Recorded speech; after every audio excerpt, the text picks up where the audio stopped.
Bureau chief Mohammad Safdar की report के मुताबिक एशिया कप 2025 पाकिस्तान का फातिहाना आगाज अमान को इबरतनाक शिकस्त दे दी। एशिया कप 2025 में पाकिस्तान ने शानदार अंदाज में इवेंट का आगाज करते हुए अमान को 93 रन से शिकस्त दे दी है। पाकिस्तान ने टॉस जीतकर पहले बैटिंग करते हुए मुकर्ररा 20 ओवर्स में 7 विकेटों के नुकसान पर 160 रन स्कोर किए। जवाब में अमान की बैटिंग लाइन रीत की दीवार साबित हुई। पूरी टीम महज 67 रन बनाकर 16.4 ओवर्स में पवेलियन लौट गई। पाकिस्तान की जानिब से गेंदबाजों ने शानदार कारकर्दगी का मुजाहरा किया। साइम अयूब, सफियान मकीम और फ़हीम अशरफ ने 2-2 खिलाड़ियों को पवेलियन की राह दिखाई, जबकि शाहीन शाह आफरीदी, इब्रार अहमद और मोहम्मद नवाज ने एक विकेट हासिल की।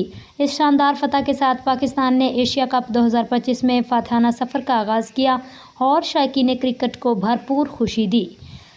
ग्रुप स्टेज का ये चौथा मैच था जिसमें पाकिस्तान ने अपनी बर्तरी साबित कर दी।